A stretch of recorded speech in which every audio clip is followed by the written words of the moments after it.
감사합니다. 감사합니다. 감사합니다. 자, 이스라엘 12지파가 하나님 앞에 은혜를 받고 축복을 받고 언약의 약속을 받을 때 그 말씀들이 신기하죠. 야곱의 기도를 받은 그대로 열매가 됐지 않습니까? 아멘. 예. 근데 오늘 이방 사람, 그것도 구스 사람 넷인데 엄청난 예언의 축복을 또 받습니다. 그래서 오늘 이것이 종말의 축복과 연결되어 있거든요. 그래서 오늘 이 말씀을 잘 갖고 오늘 에베멜렉에게 약속하신 하나님이 엄청난 약속을 내 복, 나의 복, 에베멜렉을 자기 이름을 넣어서 나의 축복, 이렇게 딱 종말을 통과할 수 있는 축복의 사람 됐으면 좋겠습니다. 아멘. 축복합니다. 자, 예레미야 39장 16절에서 18절까지입니다. 이때 제일 뒤에 두 사람 쭈쪽으로 가. 쫄로 가. 예배 집중해야지 그냥 수아한테 다 뺏겨가지고 마음이 지금. 은정이도 쫄로 가. 쫄로. 수아 좀 가만히 괴롭혀 내버려둬. 예배 쫄로 가. 은정이도 쫄로. 지금 수아가 지금 예수님께 집중하려고 그러는데 지금 옆에서 이모들이 방해를 하고 있네. 말씀을 못 듣게 왜 수아를. 자, 에레미야 39장 16절에서 18절까지입니다. 자, 세 구절 쭉 믿음으로 읽습니다. 시작.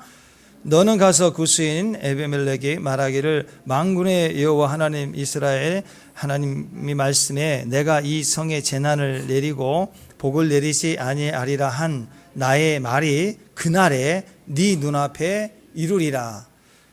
여호와의 말씀이니라. 내가 그날에 너를 구원하리니 네가 그 두려워하는 사람들의 손에 넘겨지지 아니하리라.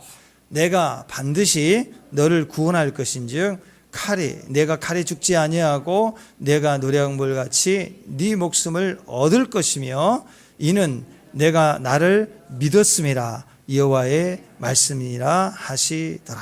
아멘.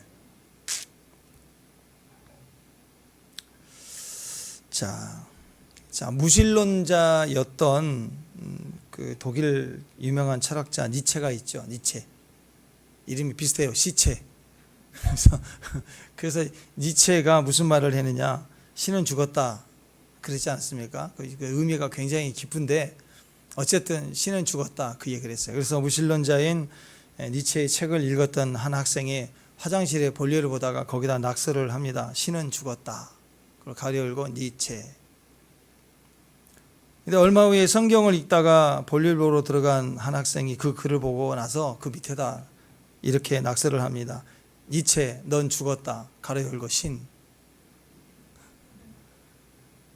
그 다음날 아침에 이 두 낙서를 발견한 어떤 사람이 그 밑에다 낙서를 추가합니다. 니들 둘 다 죽었다. 가로 열고 청소부 아줌마.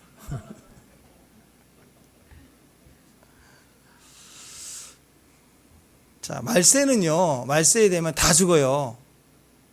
여러분, 말세는요, 다 죽어요. 다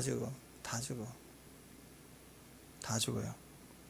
하나님이 어디 있냐라고 불신했던 시드기야도 죽고 이스라엘을 쳤던 그 바벨론 사람들도 다 죽어요. 다 죽어. 그러니까 멸망의 때에는 누구도 살아날 수 없다. 다 죽는다. 힘이 있든 힘이 없든 강하든 약하든 소유가 많든 적든 멸망의 때에는 다 죽어요. 그게 기본이에요. 살 길을 찾을 수가 없어요. 찾을 수도 없고. 시드기야가 보통 살 길을 찾았습니까? 안 되는 거예요. 왕도 안 되는 거고 끝난 거예요. 그러니까 멸망의 때 마지막 때는 모든 자가 끝이다. 끝났다.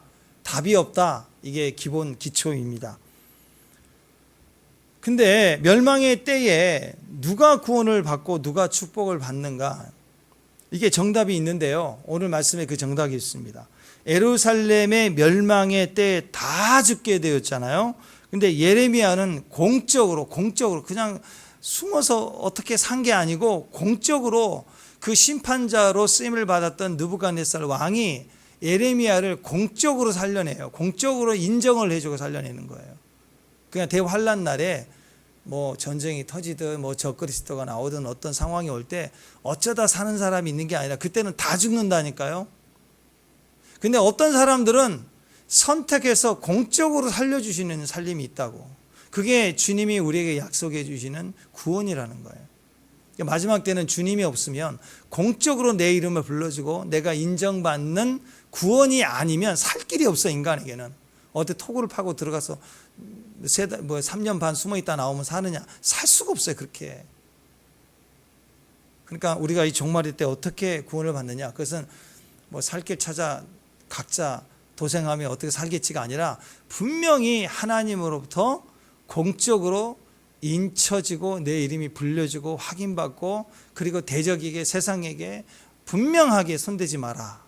그리고 그가 무슨 말을 하든 들어줘라. 이런 느부갓네살 왕이 하는 것처럼 공적으로 우리가 구원받지 않는 사람은 살 수가 없는 세상이 마지막 때다. 그거 꼭 기억하셔야 됩니다. 그 사람의 이유가 여기 나와요. 그러니까 멸망의 때, 예루살렘 멸망할 때 다 죽지만 예레미야는 공적으로 구원받고요. 또 오늘 주제이죠. 에벳 멜렉은 공적으로 축복을 받아요. 마지막 때 우리가 그냥 겨우 목숨만 사는 게 아니라 하나님에 의해서 공적으로 우리가 구원을 받을 뿐만 아니라 블레싱을 받아요. 축복을 받는 거예요. 아멘? 네. 그 모습들이 오늘 여기에 나와 있다라는 거죠. 자, 오늘 말씀 39장은요. 예루살렘 멸망입니다. 에레미야서의 후반부의 기준이 되는 내용이 오늘 39장이라고 말씀드렸죠. 39장을 기준으로 해서 예루살렘 멸망 이전의 사건, 39장을 기준으로 해서 이유는 예루살렘 멸망 이후의 사건, 이렇게 나눠집니다. 그러니까 예레미야서를 이해하는데 좋은 기준이 되겠죠. 예루살렘의 멸망, 그 기준을 두고 보는 것입니다. 그래서 36장은 지금 39장이니까 36장은 거기에서 하나님이 기대했지만 실패했던 여호야김, 그에 관한 내용이고, 그 아버지 모습 그대로 가지고 닮아 있었지만 그거 바보 같잖아요. 면도칼 잘라가지고. 그건 바보 아닌가요? 그리고 37장 38장 20대 왕, 마지막 왕 시드기야에 관한 내용이 나오고, 더 이상 누구를 세워놔도 답이 없다. 그런 배경에서 39장에 드디어 예루살렘 성이 무너집니다. 오늘 내용은 세 가지인데요. 시드기야가 붙잡혀 두 눈 뽑히고 끌려갔다. 이제 망했다는 거죠. 상징적으로. 그리고 두 번째, 예레미야가 석방이 된다. 공적으로 구원을 받는다. 그리고 세 번째는 예레미야를 도와줬던 구스인 넷이 에벤멜렉이, 왕의 종이란 이름이죠. 이방 사람인데 대표성을 가지고 바벨론 사람들 앞에서 또 이스라엘의 모든 대중 앞에서 공적으로 그는 축복을 받아요. 여호와의 축복을 받아요. 오늘 이 장면이 39장에 나와 있습니다. 그러니까 예루살렘의 멸망인데요. 핵심은 믿으면 구원받는다. 믿으면 구원을 받는다. 그리고 심판 중에도, 그 보통 심판이 아니라 모든 땅끝까지 완전한 멸망을 당하는 그런 시기에도 구원을 받는다. 그 얘기를 하고 있는 거예요. 우리 1, 2절을 보시면, 1, 2절 보면은, 자, 1절, 2절 한번 볼까요? 자, 1절, 2절. 자, 시작. 유다의 시드기야 왕의 제9년 10째 달에 바벨론의 느부갓네살 왕과 그 모든 군대가 와서 예루살렘을 에워싸고 치더니, 자, 바벨론 군대가 와가지고 예루살렘을 이렇게 포위했습니다. 포위했어요. 그러니까 시드기야 9년 10월부터예요. 9년 10월부터. 그 다음에 2절을 보니까 시작. 시드기야의 제11년 넷째 달 9째 날에, 아홉째 날에 예루살렘 성이 함락되어서, 그러니까 시드기야 9년 10월부터 시드기야 11년 제 네 번째 달 9째 날까지 해서 총 횟수로 9년, 10년, 11년, 3년이죠. 횟수로는 3년인데 만으로 따지면 18개월 동안 완전히 포위되고 있다가 함락이 되었다. 마지막 끝났습니다. 그래서 에레미야가 그토록 예언을 했던 예루살렘 성 드디어 무너지게 됩니다. 목이 터져라 외쳤어요. 항복하라, 항복하라, 항복하라. 항복하지 않으면 함락당하고 초토화된다. 항복하면 유지된다. 근데 결국 버티다가 완전히 말씀 듣지 않다가 불타버리죠. 다 태워버렸습니다. 성벽 다 무너뜨렸습니다. 성전 다 파괴해버렸습니다. 그래서 바벨론 군대가 들어와 가지고 예루살렘을 완전히 점령했어요. 자, 3절 한 번 더 읽습니다. 3절 시작. 바벨론 왕의 모든 고관이 나타나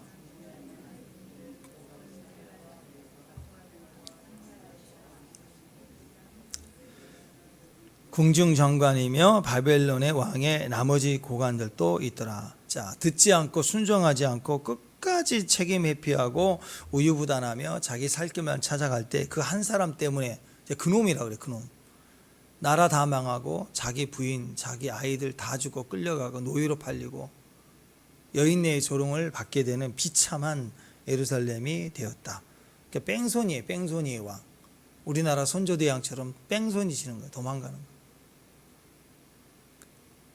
사실 전쟁 나면 왕이 죽을 각오로 대표성을 가지고 엎드리면 더 이상 진행되지 않아요. 그냥 조공 바치고 굴욕적이지만 피해를 줄일 수 있다고. 근데 얼마나 바보스러우냐. 도망가 버리는 거야. 도망가 버리는 거야. 나라를 위한 게 절대 아니죠. 자, 에레미야를 몰래 만날 때도 보니까 주로 밤에 만나죠. 밤길에 도망을 잘 쳐요. 비밀 통로를 따라가 들키지 않게 성읍을 벗어났어. 그의 횟수로 3년 동안 바벨론이 온통 진치고 있었지만 3년 동안 진치면서 그 비밀 통로를 바벨론도 모르고 백성들도 모르는데 혼자만 알고 있다가 그 함락당한다 싶으니까 쏙 빠져서 도망가요. 성을 빠져나가요. 그래서 사해 근처 아라베 광야까지 도망갔다가 거기서 잡혀요. 왕이 운동을 안 했던 것 같아요. 빠져나가는 것은 밤에 많이 다녀봤기 때문에 잘 빠져나가는데 먼 길을 못 가. 많이 운동을 안 해가지고. 군대는 추격을 잘하잖아요. 와가지고 단번에 잡아서 끌고 갔다. 그 길이 어느 길이냐? 애굽 가는 길이에요. 늘 애굽으로 망명하려고 그렇게 도망가다가 잡힌 거예요. 시드기야는 느부갓네살이 세운 왕이잖아요. 근데 반역한 거죠. 바벨론 입장에서는 내가 너 왕 시켜놨더니 나를 반역하고 배반하고 애굽을 의지해? 그다가 도망가다 잡힌 길도 애굽 가는 길이에요. 그러니까 잡자마자 족치기 시작합니다. 뒤지게 패요. 원래 왕을 잡으면 명예를 지켜주거든요. 신문 안 해요. 근데 죽도록 팹니다. 신문합니다. 그리고 시드기야 끌고 와서 자기 보는 앞에 자기 신하를 다 목쳐 죽이고, 바벨론 군대는 참수하거든요. 그리고 자기 아들들 일렬 세워놓고 아들들 다 참수하고, 그리고 너 다 봤지? 피눈물 나지 않겠어요? 부모 입장에서. 다 보고 나서 눈 빼버려요. 그리고 쇠사슬에 묶어서 질질 바벨론으로 끌고 갑니다. 왜 이렇게 비참하게 이렇게 일이 벌어졌느냐? 바벨론 군대가 무식한 놈들이다. 아니에요. 고집이 징글징글하게 셌어요. 바벨론 사람이 보기에도 화딱지 나는 거죠. 자, 그래서 이 귀족들과 신하들 전부 친애굽하잖아요. 그걸 다 알기 때문에 다 참수해버립니다. 자, 느부갓네살 왕이 얼마나 열받았던지 예루살렘 전체를 다 정복하고 나서 이 예루살렘 성을 다 불태워요. 마을, 길, 모든 집들마다 다 불태워버리고 완전히 토토화시켜버려요. 지금 이 가자 지구의 이스라엘 백성들이 이렇게 군대가 지금 포탄 터뜨려서 다 무너뜨린 것처럼 아주 사람이 살 수 없는 도시를 만들어버려요. 그러니까 징계죠. 진멸해버리는 거죠. 자, 6절, 7절, 8절 한번 읽어보십시다. 6절, 7절, 8절 시작.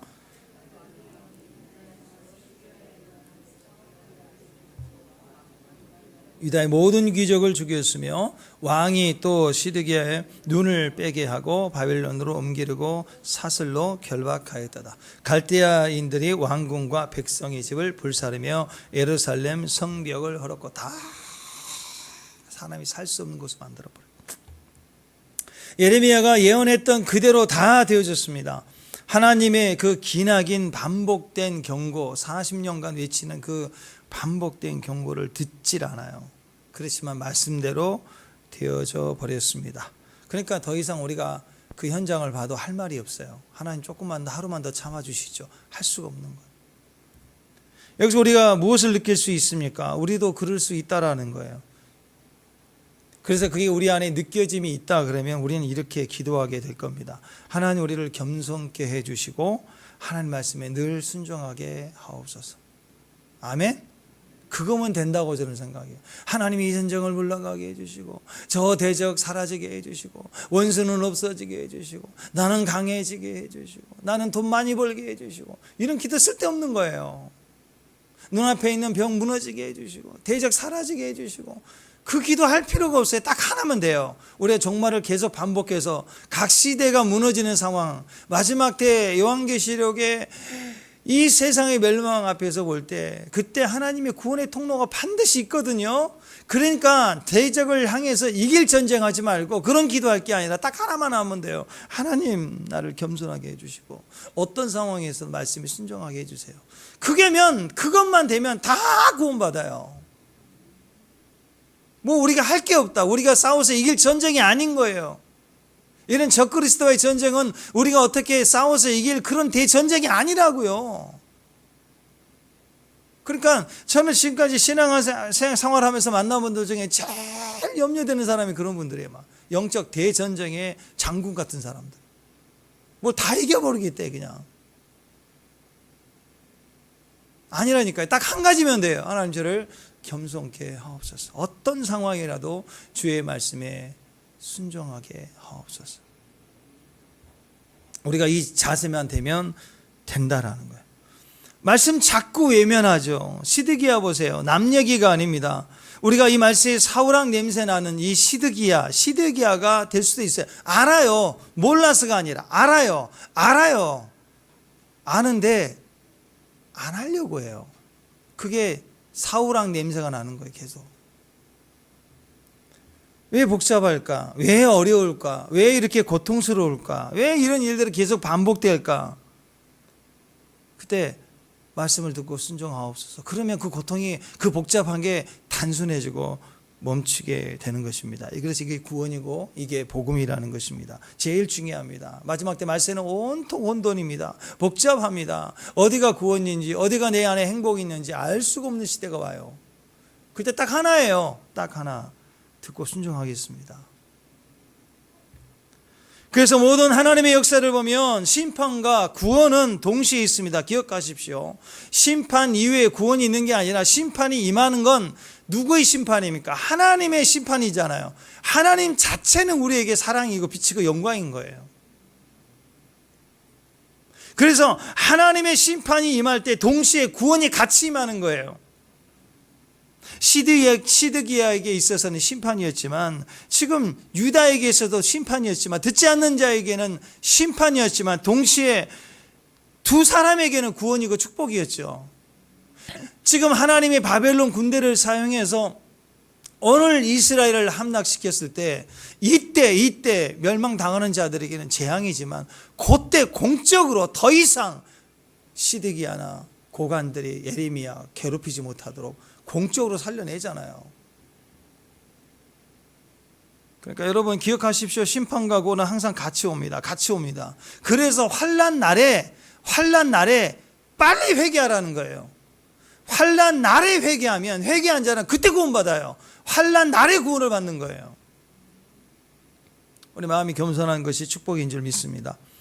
예레미야는 말씀에 충성했으니까 예레미야는 건져내 주십니다. 그리고 또 하나, 그 수인 종 넷이 에베멜렉이죠. 그도 살려주고 그에게는 축복해줘요. 축복을 해줍니다. 여러분, 심판이 먼저 임하고 나서 심판 다 당하고 난 다음에 생존한 사람들에게 구원을 주시고 그런 거 아니라고요. 이 전쟁, 이 심판은 하나님의 심판이고, 진멸의 심판 때는요 누구도 살 수가 없어요. 진멸의 심판 때는 다 죽이는 게 원칙이에요. 죽을 수밖에 없는 거예요. 인간이 살 수가 없어요. 그때는 오직 심판주 되시는 하나님만이 우리를 구원해 주신다라는 거예요. 그래서 하나님의 모든 역사하심을 보면 심판과 구원은 항상 같이 있습니다. 마치 시험이 올 때 시험 자체에 뭐가 있냐면 하나님의 예비하심이 있어요. 똑같아요. 창세기 22장의 표현을 보면 시험과 예비하심은 항상 같이 옵니다. 우리 삶에 시험이 오잖아요. 시험이 있을 때 그때 말씀에 순종을 하면 그러면 그 사람에게는 그 시험이 올 때 하나님의 예비하심이 거기에 나타나게 돼요. 시험과 예비하심은 같이 오는데 불순종한 사람에게는 시험만 보여요. 그 큰일 난 거예요.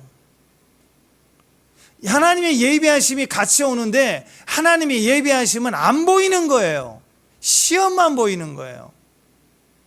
그런데 그게 같이 있는데 불순종한 사람에게는 하나님의 예비하심이 안 보이지만 그 시험을 당할 때 믿음의 사람, 하나님을 믿는 종들에게 그때 그 순종할 때 시험과 동시에 같이 오는 하나님의 예비하심이 보여지는 거라고요. 그러니까 시험이 올 때 하나님의 예비하심이 안 보이는 자는 끝까지 불순종하고 끝까지 고집 피우고 자기 행동을 어떻게 해보겠다가 뛰는 거예요. 그럴수록 더 복잡해지고 꼬여나가게 돼요. 그러나 하나님의 시험이 시작이 됐을 때 하나님의 허락하심을 믿고 순종하는 사람에게는 하고 그때 하나님의 예비하심 그 사람에게는 보인다고요. 지금 예레미야 보세요. 시험이 왔습니다. 고난이 왔습니다. 멸망이 찾아왔습니다. 그러나 끝까지 철저히 순종하니까 하나님이 준비하신 여호와 이레 누구예요? 에베멜렉이 와가지고 생각지도 못했잖아요. 에베멜렉이 와가지고 에베멜렉이 왕을 설득해가지고 30명을 데리고 와서 밧줄이 없으니까 옷이라도 묶어가지고 건져내잖아요. 그 주의 옷자락 붙잡고 가면서 하는 거예요, 여러분. 예레미야 입장에서는 진창에 빠져가지고 아무것도 살 길이 없는 그때 갑자기 문이 열리고 구원함을 받게 되는 것입니다. 여러분, 하나님의 불신앙을 정말 싫어해요. 믿지 않는 것을 너무너무 싫어해요. 지금 아무것도 없고 부족하고 연약하고 이방인이고 그럴지라도 그렇죠. 예수님 시대에서도 이방인 여자들, 이방인 백부장 그 믿음을 볼 때 얼마나 기쁘고 뛰셨어요. 그렇죠. 큰 믿음을 만나볼 때 주님이 제일 기뻐하시는 거예요. 그러니까 세상적으로는 인본주의고 종교적인 성향을 가진 사람들, 시데기야 같은 사람을 주님은 너무너무 싫어해요. 왜냐하면 그 사람 옆에 가면 사우랑 냄새가 나요. 하나님 왜 싫어하는 줄 아십니까? 그런 사람들 속에는요 가짜 인격이 아주 추해요. 정치적입니다. 종교적입니다. 인본주의예요. 겉으로는 젠틀해요. 근데 조금만 다가서 보면 냄새가 나요. 인격이 얼마나 추한지 몰라요. 그래서 불신앙을 가진 사람들의 종말을 보면 비참해지잖아요. 왜? 그 인격 찾아 그대로 드러납니다. 십자가로 피 흘려서 구원해 내신 그 아름다운 하나님의 그 형상을 우리 안에 주었는데도 불구하고 그걸 다 깨부시는 거예요. 다 깨트리는 사람. 그래서 그런 사람들을 성경에는 멸망하는 짐승 같다라고 표현합니다. 자, 읽어보십시다. 자, 시작. 종기 하나 깨닫지 못하는 사람은 멸망하는 짐승 같도다. 하나님 보시는 인격은 사람 인격이 아닌 거예요. 왜? 하나님을 모르니까, 하나님 불신하니까. 자, 여러분 다시 기억하십시오. 시험이 왔다. 그럼 시험을 보지 말고 충성하고 순종하십시오. 그러면 시험이 오는데 시험을 안 보이고 그 옆에 예비하심이 보여져요. 그때 딱 예비하심이 같이 온다고. 우리가 시험을 당해도 복잡하고 힘들고 고통스러워도 그냥 그 시험 당하는 그 순간에도 순종하면 그때 예비하심이 우리 눈에 보여요. 복잡할 때 고집 피울 때가 아닙니다. 순종할 때예요. 내 뜻, 내 방법, 여기저기 사람 방법 쫓아다닐 때가 아니라 사람 찾아다닐 때가 아닙니다. 복잡할 때는 사람 찾아다니는 게 아닙니다. 힘들고 어릴 때 사람 쫓아다니면 그 사람도 알아요. 그래서 소문낸다고요. 여러분에 대해 소문낸다고 사람 쫓아다니는 게 아니에요. 조금 힘들 때 친구가 필요할 때 그런 거 서운할 때 그런 건 괜찮아요. 그 정도는 가볍게 친구가 있고 누구 얘기할 수 있는 사람. 근데 정말 어려울 때 사람 쫓아다니지 마세요. 소문만 낸다고. 여러분 상처만 받아요. 내 전화번호 뜨면 안 받는다고요. 그러니까 그럴 때는 순종할 때야. 순종해야 예비하심이 보이는 거예요. 예비하심이 안 보이고 복잡하게 말할 때는 기도해야 되는 거예요. 예비하심이 있다니까요? 있는데 안 보이는 거니까 순종하라는 거예요. 기도하면 예비하심이 이렇게 나에게 찾아오는 게 아니고 시험이 올 때 같이 온다고. 이게 원세트예요. 한 몸에 한 몸으로 오는 거라고요. 그러니까 시험만 오는 게 아니라 예비하심도 오기 때문에 성도들은 순종해야 그걸 볼 수 있습니다. 그러나 고집 피우면 하나님의 예비하심은 죽었다 깨어나도 안 보여요. 그러니까 받아들이고 수용하고 영접하고 환영하면 그때부터 아 이거였구나 하고 하나님의 예비하심이 보이게 되는 것입니다. 마찬가지입니다. 하나님의 모든 역사를 보면요, 심판과 구원도 같이 와요. 항상 같이 옵니다. 항상 같이 오는 거예요. 불순종의 사람에게는 심판만 받게 되지만 불순종의 사람들에게는 구원이 안 보여요. 근데 순종의 사람들은 심판이 오는데 구원이 같이 오기 때문에 구원을 받게 되는 거예요. 심판 날에 구원을 받는 거예요. 바벨론 군대로 예루살렘이 멸망을 당했을 때 그때 모든 불순종의 사람들은 그냥 심판만 당하고 죽게 됐습니다. 그러나 동시에 순종의 사람들은 그 심판 때에 구원을 받고 심판 때에 상급을 받고 심판 때에 축복을 받는 거예요. 예레미야가 석방이 됩니다. 11절 12절 보세요. 바벨 군대가 와서 석방을 시킨다고. 자, 시작. 바벨론의 느부갓네살 왕이 예레미야에 대하여 그를 데려다가 선대하고 해하지 말며 그가 내게 말하는 대로 행하라. 명령권을 줘요. 부탁하면 다 들어줘라. 왜 그럴까? 이미 소문났어요. 자 보세요. 예레미야가 이스라엘 백성들이 듣지 않습니다. 예언해도 듣지 않습니다. 때립니다. 감옥에 가둬둡니다. 구덩이 집어넣습니다. 그래도 계속 얘기합니다. 왕이 2번이나 찾아왔는데도 또 얘기해요. 듣질 않은 줄 알지만 계속 들은 것만 얘기해요. 하나님이 말하고 하시는 것만 계속 말을 해요. 그러니까 유다인들이 안 듣죠. 지긋지긋하겠죠. 근데 선지자는 죽일 수는 없고. 근데 그 시간에 어떤 일이 벌어진 줄 아세요? 그 말이 얼마나 쉬지 않고 계속했던지 이스라엘은 듣지 않은데 밖에 진치고 있는 바벨론 사람들은 다 들었어. 다 알고 있는 거예요. 예레미야의 메시지는 유다에서는 거절당했지만 바벨론에 포위하고 있는 바벨론 군대에서는 소문나가지고 모든 사람들이 그 예언을 다 알고 있었다고요. 이것을 예레미야가 의도한 것은 아니었겠지만 바벨론 사람들이 들을 만큼 예레미야는 쉬지 않고 유다 백성들이 듣지 않아도 멈추지 않고 계속해서 예언했다는 거예요. 이게 믿음의 사람들, 진짜 믿는 사람들의 특징입니다. Keep going 하십시오. Keep going이에요. 계속하시는 거예요. 계속하는 거예요. 멈추면 안 되는 거예요. 계속하는 거예요. 듣지 않아도 계속, 거절당해도 계속. 진리는 계속 주장하는 거예요. 하나님이 하라고 하신 일은 절대적으로 keep going, 계속 하십시오.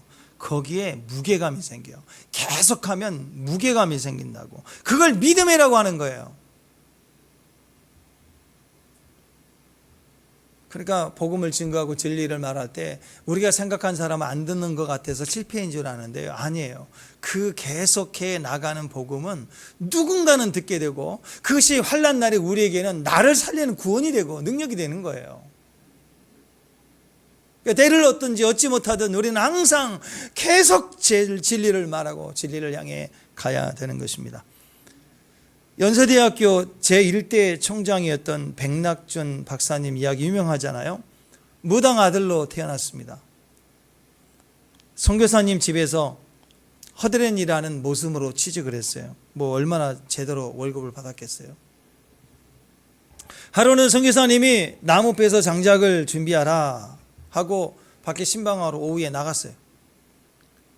한 10시 정도 밤늦게 돼서 들어오는데 집 가까이 오니까 툭툭 소리가 나는 거예요. 깜깜한 데서 불도 안 켜고. 그래서 뭔가 하고 선교사님 와서 보니까 그때까지 장작을 펴고 있는 거예요. 불도 없이. 너 깜깜한 데서 뭐하니? 선교사님 장작 펴라고 하셨잖아요. 언제까지 하란 말이 없어서 지금 계속 하고 있었습니다. 그 장깨의 그림자가 없죠. 그죠? 그 순진한데, 바보 같은 순진함인데 그걸 바보로 보지 않는 거예요. 왜냐하면 사람 같이 있어보면 금방 알죠. 바본지 좀 떨어져서 그런 건지 아니면 순진하고 그 일에 충성스러운지 금방 알죠. 충성되고 순진한 사람이 이런 기질을 보일 때 이거 능력입니다. 능력. 그러니까 그 선교사님이 바로 너다. 그래서 전폭적으로 신뢰를 해갖고 모든 것을 맡겨요. 나중에 유학 보내잖아요. 그래서 인물이 돼서 돌아옵니다. 그래서 연세대학교 초대 총장이 되는 거예요. 백낙준 박사님. 대표적인 한국 지성인 되지 않습니까? Keep going. 계속 하는 거예요. 좀 바보스럽게 같이 가는 거예요. 예전에 미국 시골 목사님 부부 이야기 제가 말씀드렸죠. 시골에서 목회하면서 어렵고 힘들 때 처음으로 목회자 세미나에 초청받아서 비행기를 타고 도시로 나가서 집회에 참여했습니다. 그때 그 많은 사람들 앞에서 그 목사님 부부를 초청해서 강사 목사님 예언을 해주기 시작했어요. 목사님 오늘 집회 끝나고 돌아가시면 목사님 교회 주님이 임재하신대요. 목사님과 사모님이 그토록 오랫동안 갈망하며 기도했기 때문에 주님께서 만나러 가시겠다고 합니다. 예언을 해서 대충 이런 예언을 들었어요. 근데 보통 사람들이 그런 예언을 들으면 감사하다, 은혜를 받았다 이렇게 돌아가고 끝날 텐데 이 두 분은요 비행기를 타고 돌아가고 집에 여도 피곤하잖아요. 집에 가야 짐 풀어야 되는데 그 여행 가방 그대로 캐리어 끌고 예배당을 가가지고 아무도 없는데 예배당 앞에서 딱 앉아서 주님 오신다고 그랬으니까 두 부부가 앉아 있는 거예요. 저녁에도 그 다음날 아침에도 올 때까지 기다리고 있는 거예요. 3일째 금식이죠. 금식이야. 3일째 똑같이 두 부부가 좀 미련하고 바보스럽게 계속 캐리어 끌고 기다리고 있는 거예요. 그러고 나서 그 교회에 강력한 임재가 부어지고 그 순간부터 그분 그 주일부터 완전히 예배가 달라지고 사람들이 막 채워지고 부흥이 됐다. 이런 간증을 들은 적이 있습니다. 주님을 기다린 거예요. 왜? 오신다고 했으니까 그걸 순진하게 믿고 기다리는 거예요. Keep going. 계속하는 거예요. 기도도 한번 해야 돼. 너 기도하라. 그러면 계속하는 거예요. 예배하라. 까지 예배하는 거예요. 주님 받으실 때. 기도의 힘이 어디 있을까요? 누구나 다 기도합니다. 근데 어떤 분의 기도는 강력합니다. 기도의 힘이 어디 있을까요? Keep going이 있어요. Keep going. 계속하세요. 계속하세요. 계속하세요. 계속하는 기도를 이길 힘이 없다라는 거. 예배에도 파워가 있습니다. 어떤 예배에 강력한 파워가 있을까? 어떤 사람의 구제와 선교 사역은 굉장히 다릅니다. 왜 힘이 있을까? 계속하기 때문에. 계속하는 사람은 못 이겨요. 세상도 못 이기고 마귀도 못 이기고 심지어 하나님께서도 내가 졌다. 끈질기게 하나님께 매달려 있으면 하나님이 그래 하고 주님이 해 주신다라는 거. 에레미야가 거절당하고 외면당하고 심지어 매를 맞고 감옥에 갇히고 구덩이와 진창에 던져질 때도 멈추지 않았습니다. 계속해서 keep going, keep going 계속했습니다. 그랬더니 생각지도 못한 일들이 있어요. 그 말들을 누가 들었느냐? 에워싸고 있는 바벨론 군대들이 다 듣고 알고 있었어요. 바벨론 왕이 알고 있었어요. 그래서 시디기야를 아주 쳐서 진멸하고 아주 박살을 내고 예루살렘을 박살내는 과정에서 예레미야를 찾았어요. 그리고 군대 장관을 시켜서 네가 보호해. 해야지 마. 선하게 돼. 그가 무슨 말을 하든 넌 들어. 이게 그 우연히 일어난 일일까요? 느부갓네살 왕이 우연히 그렇게 했을까요? 아니죠. 들었어요. 알았어요. 자, 11절 12절 한번 보십시다. 시작. 시작.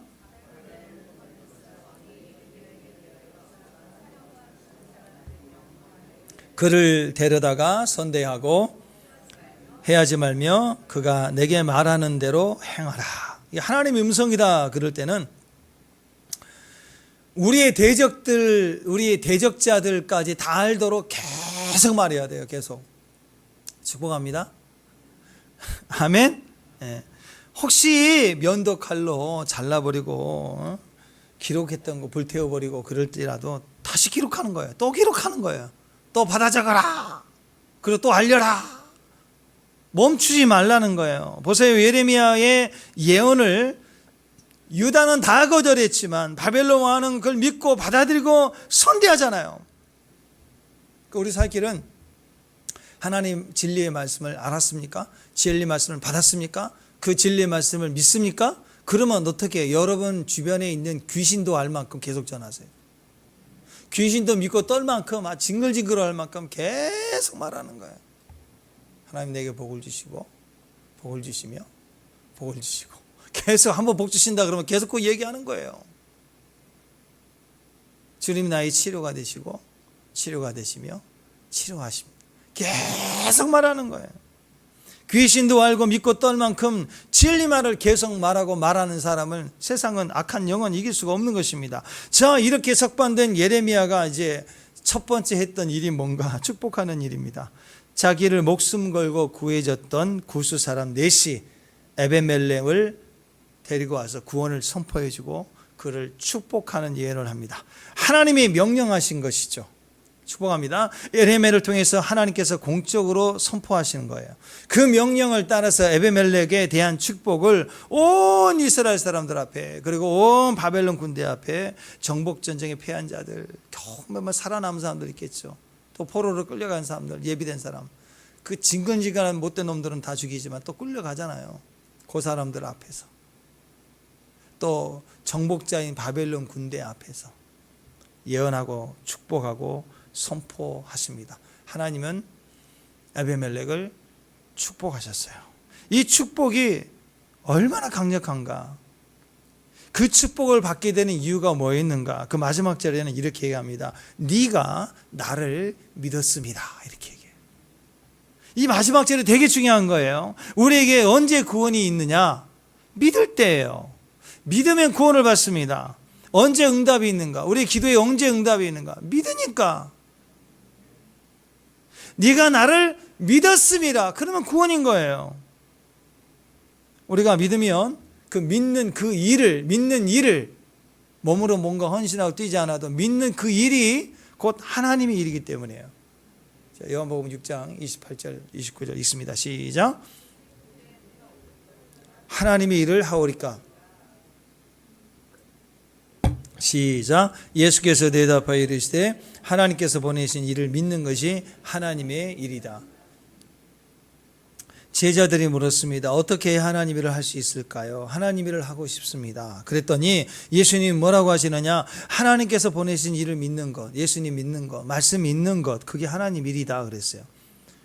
그러니까 하나님 일은 여기 뛰고 저기 뛰고 열심히 뛰는 그 일이 아니라 믿는 게 일이라고요. 믿는 거, 믿는 게 하나님 일입니다. 여러분 지금부터 하나님 일을 하십시오. 지금부터 하나님의 일을 열심히 하십시오. 믿는 일을 하라는 거예요. 믿으시길 바랍니다. 하나님의 모든 말씀을 믿는 것, 그게 일이에요. 일. 영적으로 배부른 교회, 강력한 축복의 교회는 하나님의 일을 하는 교회입니다. 하나님의 일이라고 하는 게 뭐냐? 하나님의 일을 어떻게 하는 것이느냐? 지금 이 말씀 다시 보세요. 28절, 29절 시작. 그들이 묻되 우리가 어떻게 해야 하나님 일을 하오리까? 예수께서 대답하여 이르시되 하나님께서 보내신 일을 믿는 것이 하나님의 일이다. 그러니까 하나님의 뜻은 뭐냐? 하나님의 뜻은 뭐냐? 자, 38절 39절 시작. 내가 하늘에서 내려온 것은 내 뜻을 행하려 함이 아니요 나를 보내신 이의 뜻을 행하려 함이라. 나를 보내신 이의 뜻을 내게 주신 자 중에서 내가 하나도 잃어버리지 아니하고 마지막 날에 다시 살리는 이것이다. 그러니까 하나님의 뜻은 말씀을 붙들고 있는 사람이 예레미야 한 사람이기 때문에 그 한 사람을 구원하실 수밖에 없으셨던 주님의 마음이 너무 아프신 거죠. 원래는 말씀만 믿으면 다 살릴 계획이었어요. 말씀만 붙들면 다 사는 거예요. 출애굽할 때 여러분 6월절 행사 때 뭐 했습니까? 양의 피를 발라서 이렇게 문지방에 바르라고 그랬잖아요. 피를 보고 넘어간다고 그랬잖아요. 지금 이 상황이 어떤 상황이냐면 그렇게 외쳤는데 안 들어요. 예레미야가 얘기했군. 그리고 양을 잡지도 않고 한 사람도 잡지 않고 그랬다면 출애굽기에 그 백성들이 양의 피를 발라서 나왔지만 만약에 바르지 않았으면 어떤 일이 벌었을까요? 다 죽어요. 바른 사람, 예레미야 한 사람만 살아난 거예요. 그러면 주님의 마음에 자기 아들까지 희생시켰는데 그러면 얼마나 고통스럽겠어요. 그 아들이 있는 자에게는 누구나 다 구원을 받는 거예요. 하나님 말씀만 있으면 마지막 때 다 살리는 것이 하나님 뜻이에요. 오늘 본문에는 예레미야와 또 이런 에베멜렉 이 두 사람이 아니라 모든 하나님의 사람들이 마지막 날 대심판 가운데 신부들로 일어서 가지고 그때 구원을 받고 그때 축복받는 사람 되기를 원하시는 거예요. 아멘. 그러니까 666이다 뭐 마지막 뭐 대환란이다 그럴 때 벌벌 떠면서 살 수가 없는 것처럼 벌벌 떠는 쪽으로 가지 마시고 우리는 그쪽 아닙니다. 그때 구원받고 그때 축복받는 사람이에요. 그 전쟁과 폐허와 망함과 무너짐 속에서 블레싱을 받고 인정받고 공적으로 살림받는 사람들이라고. 그걸 기억하고 종말을 준비하는 저와 여러분 되시길 바랍니다. 하나님의 뜻은 다 예수 믿게 하는 거예요. 이것이 우리 사명이고 이것이 하나님의 일입니다. 이것이 우리의 배부름이에요. 교회 안에는 그것이 가득해야 됩니다. 이게 교회의 기쁨이고 교회의 만족인 거예요. 자, 우리가 이 질문에 답을 한번 해보십시오. 두 가지 질문입니다. 첫 번째, 처음 어떻게 예수를 믿게 됐나요? 여러분들 처음 어떻게 예수님을 믿게 됐나요? 모태신앙입니까? 친구 따라서입니까? 누군가의 전도를 받고 뭐 그렇겠죠. 두 번째 질문입니다. 나를 통해서 예수를 믿게 된 사람이 누굽니까? 자, 나를 통해서 예수를 믿게 된 사람이 누구예요? 몇 분이나 있어요? 지금까지 그래도 나쁜 짓 안 하고 신앙이 좋고 신령하고 진짜 크리스찬인 나, 여러분 그러시죠? 그렇게 괜찮은 사람이잖아요, 우리는. 근데 그런 내가 이 질문에 답을 해보라고요. 내가 예수 믿을 때 그냥 태어나자마자 아, 예수님 믿어야겠다. 혹시 그렇게 예수 믿게 됐나요? 모태신앙이라면 그 모태신앙을 지킨 부모의 신앙이 얼마나 힘들었겠어요. 그 속에서 내가 태어난 거예요. 친구 따라서 그 친구 때문에 전도를 받아서 친구 없었으면 그거 못 받았잖아요. 또 누군가의 전도제를 받고 기회가 있었다. 그 사람이 나를 찾아오지 않았으면, 그러죠? 저도 그랬어요. 우리 친구 우리 집 찾아와서 맨날 부르는데 나중에는 엄마 나 없다 그래. 나 숨었다고. 없는 척했다고. 이 친구가 얼마나 끈질기는지 막 계속 민재야 그런 것처럼 계속 끝까지 간주하랬더니 오전 예배 끝나고 오후에 가자고 또 왔어. 막 불러. 그 마당에 들켰어요. 그래서 또 끌려가고. 그 다음 주는 만반의 준비를 하고 도서관 간다고 일찍 나가고 막 그랬다고. 저도 피해 가려고 그래. 또 우리 누나 또 서울로 대학 와가지고 내려올 때마다 교회 가자 그러니까 듣기 싫어갖고 하여튼 영적 전쟁을 치렀다고. 전도하려는 누나와 말 안 듣는 남동생의 갈등이 있었다고. 피하고 도망가고 씹고 아니라고 그러고 화도 내고 건들지 말라고 그러고 다 그래요. 그냥 누군가의 희생과 전도가 있었기 때문에 구원을 받은 거예요. 그리고 그런 구원의 빛이 있는데 여러분을 통해서 누가 구원받았어요? 누가 진짜로 전도해서 구원받게 한 사람 몇 분이나 계세요? 진짜 신앙생활은 여기서 결정나는 거예요. 이 대답에서 결정나는 거예요. 그러면 십자가에 달리신 예수님께 너무 미안할 거예요. 진짜 만족하고 진짜 기쁘고 진짜 배부른 인생이 되려면 나를 통해서 믿게 될 사람들이 많아야 되고 나를 통해서 복음이 증거돼야 되는 거고 나를 통해서 내가 누군가를 진심으로 안고 기도해 줄 수 있는 통로가 돼야 되는 거예요. 그나마 어렵고 힘들지만 선교 한번 가는 거 가서라도 가기 위해서 준비하고 가서라도 억지로라도 하잖아요. 안 되는 몸으로 이렇게 하고 한 바퀴 돌다가 막 부딪히기도 하고 그렇게 해서라도 전해줘야 돼. 그렇게 해서라도 안고 기도해 주면서 여러분을 통해서 진심으로 기도해 줘. 누군가 나를 위해서 기도를 받고 축복이 되고 변화가 되기를 사모하는 마음으로 도전하셔야 됩니다. 그게 진짜 영적 삶이에요. 부모님이 나를 낳아 주셨으니까 나도 내 자녀를 낳아야 하는 것처럼 누군가 나를 전도해 준 것처럼 나도 하나님의 자녀가 되도록 전도해야 되고 기도해야 돼요. 그래서 가족들부터 기도하는 거예요. 지금 내 가족들을 위해서 축복하고. 일은 주님이 하시는 거니까 끌고 와서 앉히는 게 아니잖아요. 전하고 진리를 또 말하고 계속 말하면 혹시 우리 집 둘째 딸이 너무 강력해서 내 말은 막 핑핑 튕겨버리고 안 듣고 막 끝까지 고집 피우고 그러면 우리 남편이 믿는다고 그 복음 여기로 가가지고 그 딸의 친구가 또 믿을 수도 있어요. 그런 일이 벌어지는 거예요. 블레셋 왕이 또 아니 바벨론 왕이 그걸 알고 받아들이고 영접하는 일이 벌어지는 것처럼 믿음의 전도는 끈질겨야 됩니다. 계속 주장하고 진리를 말해가야 되는 거예요.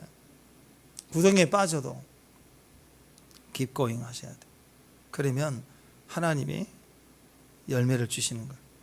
그런데 어떤 사람들은요 보면은 늘 핑계하고 늘 미룹니다. 요한복음 4장 35절 자 읽습니다. 시작.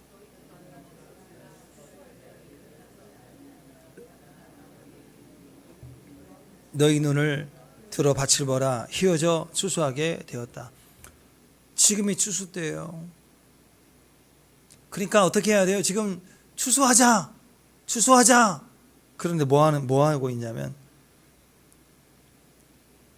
미루는 거예요. 넉 달이 지나야 추수할 때가 이른다고 그랬지 않습니까? 넉 달만 기다립시다.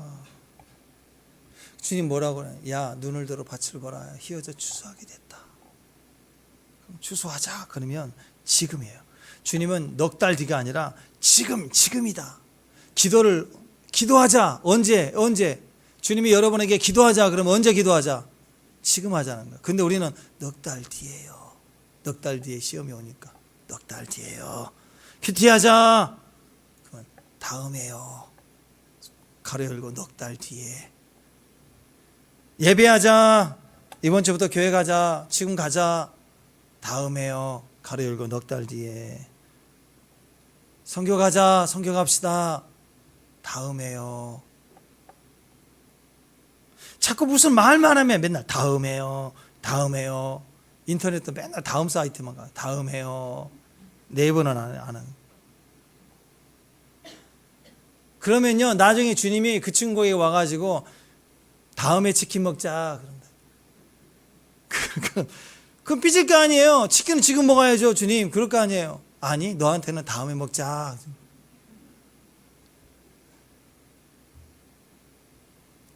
여러분 항상 지금인 사람이 축복입니다. 항상 지금인 사람이 축복이에요. 여러분 주변에 그런 사람이 있다면 정말 좋은 사람이에요. 영혼을 맡겨도 돼요. 무슨 일 하자 그러면 알았어. 지금 해주는 사람. 해주긴 해주는데 있다가 나중에 다음에 4달 뒤에 꼭 그런 사람 있다니까요. 치킨 먹자 그러면 닭이 배부르고 뭐 먹고 왔어도 그래? 그래서 같이 먹어주고 그런 사람이 있는데 나 뭐 먹고 가면 돼. 나 양념 싫은데. 나는 간장이 좋은데. 간장 없냐? 짠 거. 어디가 좋은데? 아니 굳이 시켜줬더니 어디가 좋대 또. 그 징징거려요. 말을 초를 쳐요 자꾸. 그 다음에 그냥 겨우 그러다 합의 봐서 이제 같이 먹어줘. 대단한 일을 한 것처럼 보이는 거예요. 그 사랑이 필요한 사람이고 여러분 주변에 부탁을 해도 늘 들어주는 사람들 있죠. 그죠? 진짜 선하게 대하세요. 축복해 주세요. 여러분 진짜 존귀 여겨줘야 누가 내 말을 이렇게 잘 들어주는지 얼마나 감사해요. 작은 거 부탁해도 알았어. 달려와주고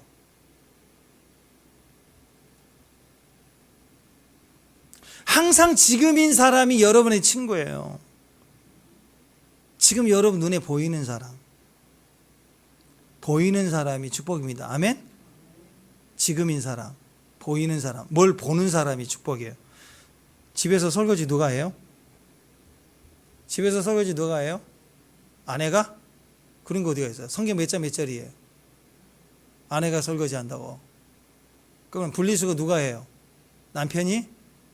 어디서 그런 게 몇 절에 분리수거 누가 해요? 누가? 뭐 물론 남자들이 좀 무거우니까 해주기도 하고 설거지는 여자분들이 잘하니까 하기도 하고, 그렇지만 그것을 몇 절 말씀처럼 못 박아 놓으면 싸움 된다고요. 누구나 할 수 있는데 해주니까 고마워해야 되겠죠. 보면 맨날 치운 사람이 치운다고. 그래서 왜 저 사람이 치워야 됩니까? 저 사람 치운 사람 아니에요? 이렇게 얘기한다고. 저 사람이 설거지하는 거 아니에요? 당연하게 손 놓고 있는 남편. 그럼 아내는 뭐 분리수거 하면 안 돼요? 저 사람이 안 해서 그런 거예요. 미안하지 않나요? 그럼 누가 치워야 돼요? 아쉬운 사람이 치우겠죠? 그런 게 어디가 있어요? 누가 치워요? 보는 사람이 치운 거예요. 보는 사람이 치운다고요. 그래서 보는 사람이 복 받는 사람이에요. 잘 들으세요. 여기 굉장히 영적 원리가 있습니다. 보는 사람이 복의 사람이에요.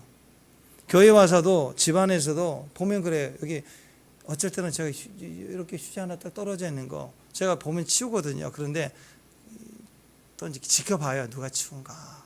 일주일 내내 안 치울 때가 있어요. 많이 수요일로 화요일로 왔다 갔다 하는. 잘 들으세요. 교회 와서도 청소 시간이 아니어도 뭐가 떨어져 있으면 휴지가 보이는 사람, 그 사람이 능력자입니다. 휴지가 자기 눈에 보이는 사람이 복의 사람이에요. 왜? 보이는 사람이 죽거든요. 아무리 지나가도 안 보이는 사람은 죽을 수가 없어요. 근데 혹시 바빠서 무슨 일 뭐 들고 가다가 하는데 내려놓고 죽을 수도 있지만 이따 죽어야지 하고 봤잖아요. 그리고 지나칠 때가 있죠. 그리고 무슨 일 하다 잊어버렸어. 집에 가면 생각나요, 안 나요? 난다고요. 그래서 그 다음에 올 때 일부러 치운다고. 그러니까 보이는 사람이 있다고. 똑같은 교회인데 똑같은 집인데 보이는데 누구는 치우고 누구는 안 치워요. 누가 복 있는 사람이냐? 보이는 사람이 복 있는 사람이에요. 아무리 지나가도 안 보이는 사람이 있어요. 안 치워요. 죽을 수가 없어요. 이 작은 원리가요. 복 있는 사람은 잘 들으세요. 지나가다가도 복을 주어요. 근데 복 없는 사람은 자기 앞에 세팅해서 깔아줘도 그걸 복인 줄 몰라.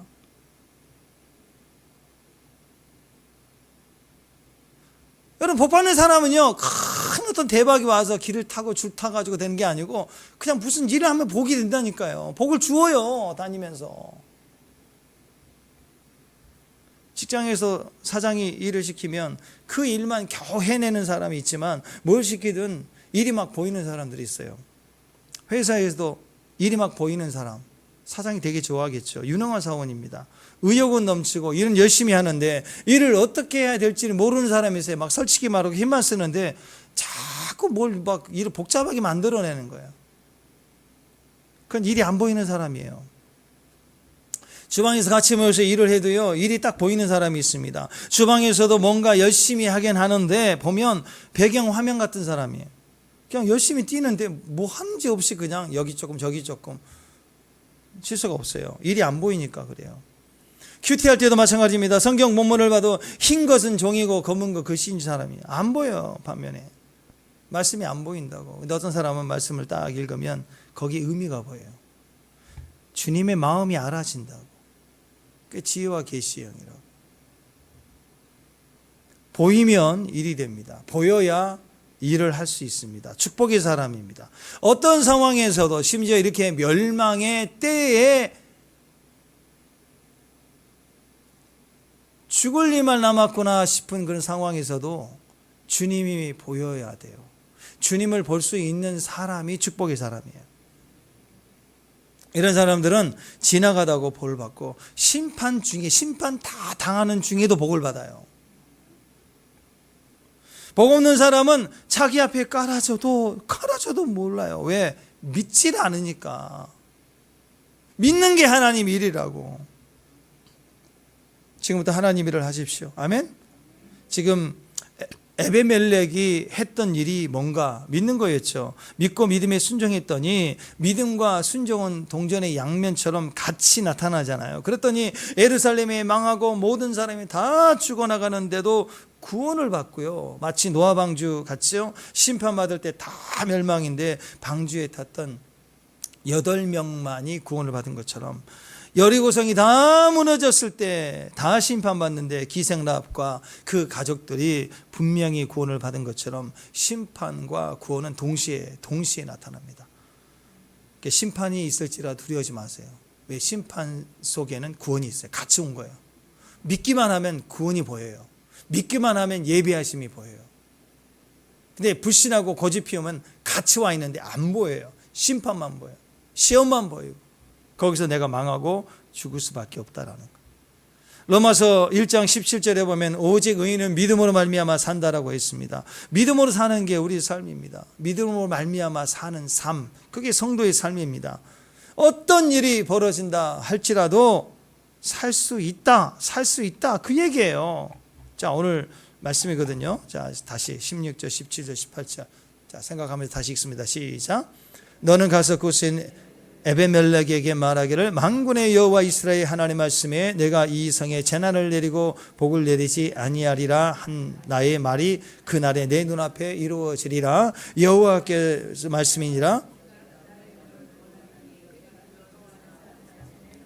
넘겨지지 아니하리라. 내가 반드시 너를 구원할 것인즉 네가 칼에 죽지 아니하고 네가 노름물같이 내 목숨을 얻을 것이니 이는 내가 나를 믿었음이라. 여호와의 말씀이라. 자, 보십시오. 우리도 우리를 향하신 하나님의 음성이 이것이 되기를 원합니다. 이는 네가 나를 믿었음이라. 아멘. 우리가 믿기만 하면 말세에 적그리스도가 출현하고 대환란이 오고 무슨 3분의 인류의 3분의 2가 죽어나가는 무시무시한 대전쟁이 터지고 뭐 무슨 일이 그런 심판이 시작된다 할지라도 그 믿음은요 사망을 이겨요. 믿음은 심판을 이깁니다. 믿음은 우리를 구원케 합니다. 믿음은 우리를 축복하게 합니다. 믿음을 통해서 사는 믿음을 통로가 되는 믿음의 정도를 되시길 바랍니다. 이 에베멜렉의 축복을 다시 보면은요 이것을 우리에게 말세요. 자, 예루살렘이 다 성전까지 회파되는 무시무시한 멸망길에 예레미야와 이 에베멜렉이 구원을 받잖아요. 특별히 에베멜렉은 하나님께서 공적으로 마지막 때 그를 세워서 모든 심판자 앞에서 또 멸망당하는 이스라엘 백성들 앞에서 겨우 살아남은 자 모든 사람들 앞에서 공적으로 축복을, 개인적인 축복을 예언을 받습니다. 저는 마지막 때 대환란과 대마지막 대전쟁 가운데서도 하나님이 성도들에게 이 축복을 약속했다고 저는 믿습니다. 예루살렘이 파괴되는 그 멸망의 때에 에베멜렉이 받은 이 축복은 마지막 때 적그리스도가 등장하는 대환란의 때에 신부들, 성도들, 믿음을 가진 사람들이 받을 축복과 연결이 됩니다. 다시 하나씩 살펴볼게요. 16절 다시 한번 봅니다. 16절 시작. 너는 가서 그곳에 에베멜렉을 말하기를 만군의 여호와 이스라엘 하나님 말씀에 내가 이 성에 재난을 내고 복을 내리지 아니하리란 말이 그날에 내 눈앞에 이루어리라. 자, 그러니까 심판, 종말의 심판이 그대로 누구 앞에? 에베멜렉 네 앞에 이루어지리라 그랬죠. 이게 무슨 축복이냐? 이 16절은 종말을 보게 되는 축복이에요. 종말을 보게 되는 축복. 모든 예언이 성취되는 축복입니다. 어떤 사람은 하나님 말씀하면 환상을 봤다, 하나님 뜻을 꿈으로 봤다, 뭐 계시를 봤다 하고 그걸 끝나는 사람들이 많아요. 그러니까 어떤 사람은 하나님이 말씀하면 환상은 안 열리는 것 같은데 그냥 내 삶에 말한 대로 돼요. 저 옷이 필요해요. 옷이 오고. 주님 누군가를 돕고 싶은데 물질이 없어요. 물질이 오고. 주님 누가 지혜로웠으면 좋겠어. 기도했더니 하나님의 지혜가 임한 것을 보여주고. 이렇게 누군가를 양육하고 풀고 자기 삶의 필요를 따라 말하는데 뭐 환상 계시는 없는데 삶 속에 즉각 말한 대로 되는 일들은 막 벌어지는 거예요. 심지어 성경의 마지막에 예언했던 대종말의 사건을 눈으로 현장에서 보는 사람이에요. 그러니까 마지막 때의 대종말의 환경과 상황들을 눈으로 볼 수 있는 사람이라면 그의 삶 속에는 모든 필요서를 말할 때마다 의지할 때마다 착착착 현장이 되는 사람이 되는 거예요. 오늘 이 축복이 있어야 됩니다. 말한 대로 되는 축복, 현장에서 보는 축복이에요. 그럼 얼마나 신나요? 가난하고 어렵고 힘들고 아픈 사람들을 신방하기 좋겠죠. 다니면서 기도하고 오고 기도하고 오고 말하면 가면 그 연장이 되니까. 두 번째 축복입니다. 두 번째 축복 17절. 자, 읽습니다. 시작. 여호와의 말씀이니라. 내가 그날에 너를 구원하리니 내가 그 두려워하는 사람들의 손에 옮겨지지 아니라. 자, 대심판이 임했습니다. 대심판 가운데 우리가 이루어지는 것을 보게 됐는데, 문제는 거기서 놔둬주면 안 되죠. 그러니까 예루살렘이 멸망하는 가운데 대심판을 하나님의 말씀대로 예레미야를 통해서 예언했던 게 눈으로 보여지게 됐는데, 거기서 두 번째, 너는 구원을 받게 된다. 아멘? 사람은 두려워하죠. 그 두려움이 임했는데 그 두려움의 손에 넘겨지지 않는데요. 무슨 말이에요? 마지막 때 대종말이 적그리스도가 출현하는 그런 일들이 벌어지는 거 보는 거 너무 감사하죠. 그 현장에서 본다는 게 너무너무 감사할 일입니다. 대신 거기에 당하면 안 되죠. 무슨 말이에요? 그 두려움이 666 짐승표를 절대 받지 않게 하신대. 하나님 나를 구원해 준대. 땡이죠. 하나님이 이렇게 세팅을 해 주셔서 복을 계속 주시는데, 하나님의 종말의 때도 말한 대로 약속대로 믿는 대로 그대로 되게 하실 뿐만 아니라, 두 번째, 그러나 그 종말이 너를 불사르지도 못하고 물이 엄몰하지도 못하고 너는 내 것이다. 그 두려움이 내게 임하지 못한다. 너는 짐승의 표에 속하지 않는다라고 얘기를 해 주는 거예요. 어떤 사람들은 짐승의 표를 받지 말아야 됩니다. 받으면 지옥 갑니다. 이런 얘기를 합니다. 뭐 그럴 수도 있다고 생각해요. 근데요, 그때는요, 우리가 짐승의 표를 받고 안 받고 결정할 힘이 없어요. 받게 되는 거고 안 받게 되는 거예요. 그때 우리 선택해서 막 1번이냐 2번이냐 찍어서 성공하고 그런 식으로 내가 받고 안 받고 되는 게 아니라, 거기서 딱 결정 나요. 딱 갈라져요. 자기 의지와 상관없이 받게 돼 있고, 자기 의지와 상관없이 우리는 받지 않게 돼 있어요. 그때 하나님이 내가 너를 구별하였다. 짐승표 받지 않게 된다. 마지막 때 예언과 연결됩니다. 18절입니다. 시작. 구원할 것인지요 네가 칼에 죽지 아니하고 내가 노량물같이 내 목숨을 얻을 것이니 이는 내가 나를 믿었습니다. 여호와의 말씀입니다. 세 번째는 겨우 내가 그 짐승의 표를 받지 않게 되는 것만 끝나는 게 아니라, 노량물은 뭐예요? 전쟁에서 내가 나가서 싸워서 대적을 이길 때 그들의 금품을 내가 탈취물로 가져오는 거죠. 내 수고를 바꿔 가져오는 거잖아. 그죠? 내가 싸워서 이긴 내 전쟁의 내 노량물을 내가 당연하게 찾을 권리가 있는 것처럼, 내 목숨, 내 상황에 대해서 두려움에 우리가 멸하지 않고, 오히려 그 환난 속에서라도 우리 생명과 우리에게 주신 기업들을 내가 내 탈취물을 가지는 것처럼 취할 수 있는 힘을, 대승리를 하나님이 주시겠다는 약속입니다. 그러니까 대환난 때 우리는 구질구질하게 뭐 산속에 숨어 있고 뭐 이렇게 버티고 견디고 그런 거 아니에요. 당당한 믿음을 준비하고 그 믿음을 가지고 승리할 수 있다라는 것입니다. 왜? 이는 네가 나를 믿었음이라 그랬으니까, 믿음이면 이게 다 환난을 볼 수 있고 말한 대로 되는 축복이 있을 뿐만 아니라, 대적으로부터 우리가 속하지 않게 되는 축복인 것뿐만 아니라, 그 대적을 능히 이기고 승리자로 우리가 환난을 통과할 수 있는 능력의 종들이 되게 하신다는 축복이에요. 노량물처럼 내가 너를 취할 것이다. 하나님 우리를 보호하시고, 어떤 승리자들, 어떤 그 안에 믿음의 첫 번째 이기는 자들은 휴고를 하나님이 시키지 않습니까? 다 데려가시잖아요. 탈취물처럼 하나님 넌 내 것이야 지키고 보호하시지만, 때로는 하나님 환난 날 우리를 휴고하기도 하신다라는 거예요. 여러분, 사자굴에 다니엘이 들어갈 때가 대략 추정해 보면 85세쯤 됐을 때입니다. 15살 정도의 바벨론으로 다니엘이 포로로 잡혀와서 70년이 지났으니까 85세예요. 산전수전 공준전 다 겪고 나이 85세의 총률이 있으면 이제 더 살아봐야 뭐가 더 있겠어요. 뭐 출세 뭐 부러울 게 뭐가 있겠어요. 살 만큼 있죠.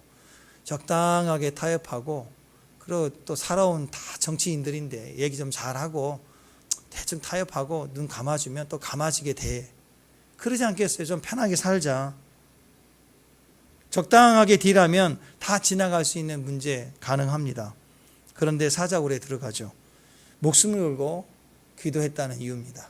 그가 목숨 걸고 기도해야 될 이유가 뭐가 있어요?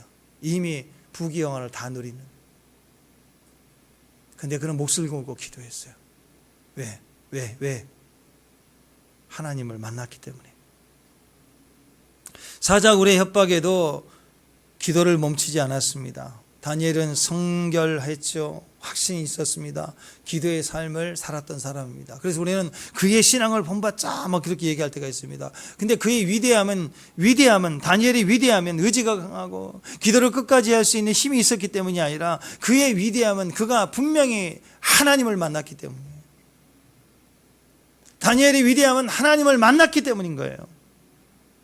향유 옥합을 깼던 마리아도 보세요. 우리는 그의 희생을 본받자 맨날 이렇게만 접근하거든요. 그게 메시지가 아니죠. 마리아는 이미 그 전에 자기 오빠 나사로가 죽어서 그 죽음을 통해서 부활하는 그 주님의 역사를 통해서 예수님이 생과사를 주관하고 죽어도 부활케 하시는 하나님인 것을 경험했습니다. 그래서 예수님이 대속적 죽음이다, 예수님이 십자가에 지신다 그럴 때 그 십자가에 지시는 대속적 죽음에 나도 이제 참여하겠다. 자기 옥합을 깨뜨리고 향유를 부은 거예요. 사실 옥합을 깨뜨리고 기름을 부으신 것은 사실 마리아가 그 장면에서 그게 모습을 보이지만 사실은 예수님이죠.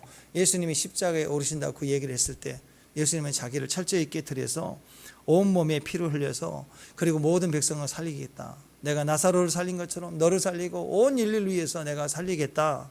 그 얘기를 하셨을 때 예수님이 먼저 깨뜨리신다라는 것을 믿었기 때문에, 예수님이 그런 경험을 했기 때문에 자기 옥합을 깨뜨려서 기름을 부은 거예요. 그건 뭘까요?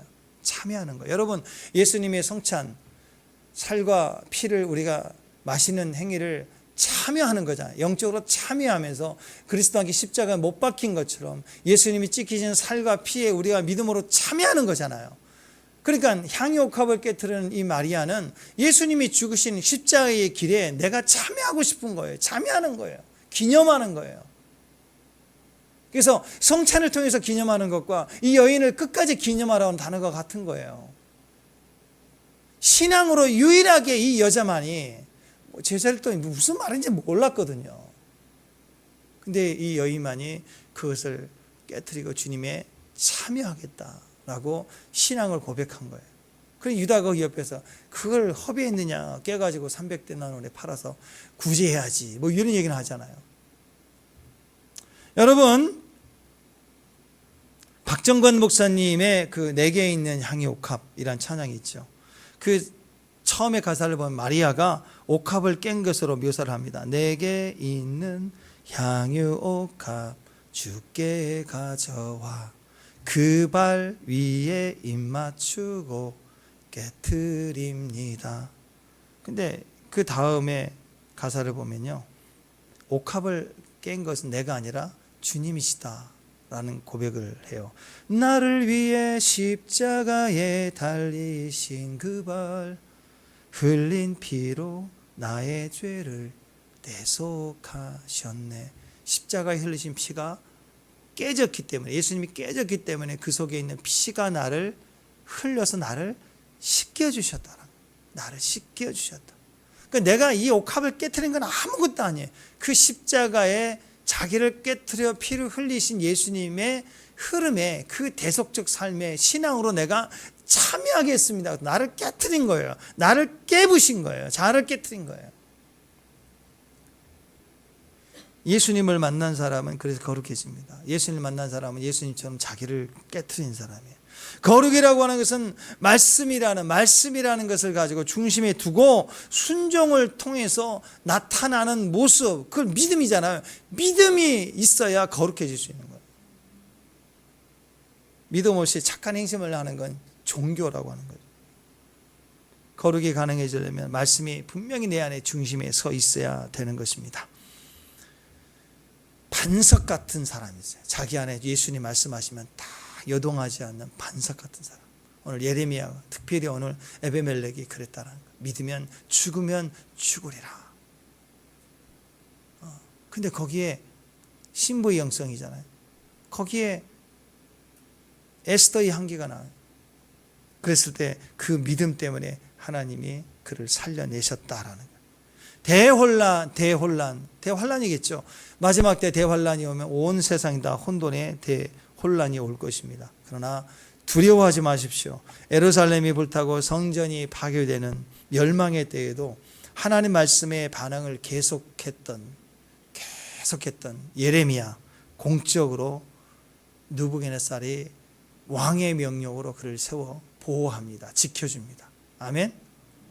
뿐만 아니라 그를 통해서 에베멜렉은 구원과 축복의 예언적 약속을 받게 되는 거예요. 오늘 종말의 사람들, 마지막 때 저와 여러분에게도 어떤 시험, 그러나 그 속에는 예비하심이 있습니다. 아멘. 어떤 환난, 그 속에는 구원이 있어요. 그렇기 때문에 철저히 가슴에 말씀을 두고 믿어야 됩니다. 믿을 때 구원을 받아요. 복잡할 때, 불순종할 때, 어려울 때, 고집 피울 때 그 예비하심은 죽었다 깨나도 안 보입니다. 말해줘도 안 믿어요. 그러나 순종의 사람들에게는 하나님의 예비하심이 보여요. 찾아옵니다. 나타납니다. 역사합니다. 오늘 그 축복을 다 받는 귀한 종들 되시길 바랍니다. 종말을 보게 되는 축복을 받으십시오. 말한 대로 되는 축복을 받을지어다. 그 종말에 또한 구원을 받게 되는 축복입니다. 아멘.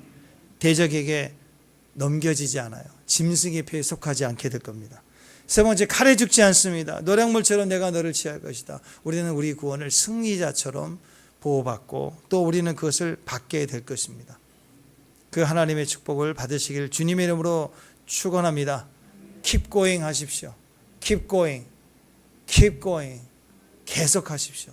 진리를 계속 주장하십시오. 우리에게 주신 말씀들을 계속 선포하십시오. 계속하기를 주님의 이름으로 축원합니다. 다 같이 일어나셔서 내게 있는 향유 옥합 함께 찬양합니다.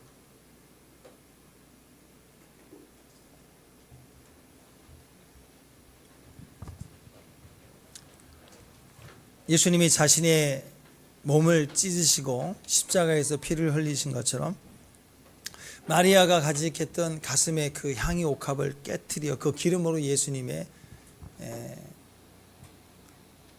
십자가 지심에 참여하는 것처럼 우리 자신이죠. 우리 마음을 오늘 우리가 깨트리고 그리고 우리 존재를 부어서 전제로 드려서 하나님 앞에 참여할 수 있는 믿음의 종들 되십시오. 우리 안에 있는 믿음을 계속하십시오. 우리 안에 있는 믿음의 말씀들을 멈추지 마십시오. 기도를 멈추지 마십시오. 예배함을 멈추지 마십시오. 하나님께 기도하십시오. 기회를 얻어 선교를 하십시오. 구제하십시오. 예수님을 전하십시오. 그 믿음의 큰 축복이 있기를 주님의 이름으로 축원합니다. 내게 있는 향유 옥합 주께 가져와 그 발 위에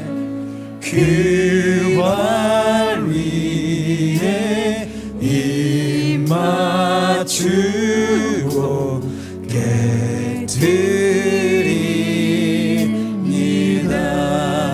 나를 위해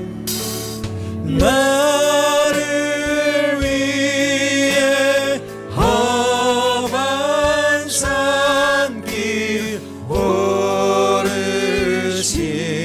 그 말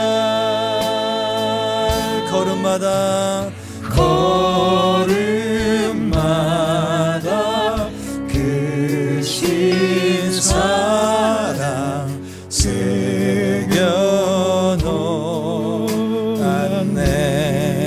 내게 있는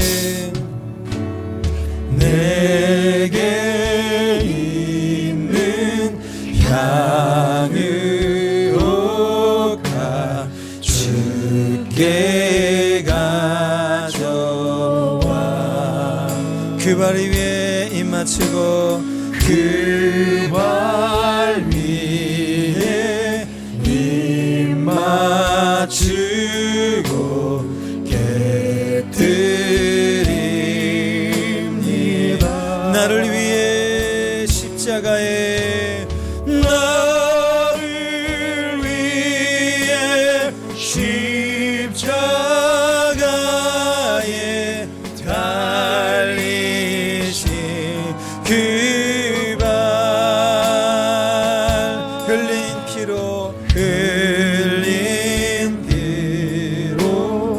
나의 죄를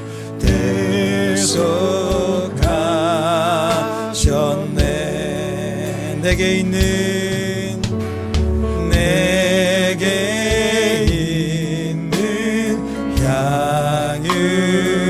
향유혹한 주께 가져와 그 발 위에 입 맞추고 그 발 위에 입 맞추고 객들이니 주님 다시 이 땅에 임하실 때 주님 다시 이 땅 위에 임하실 그때 주의 크신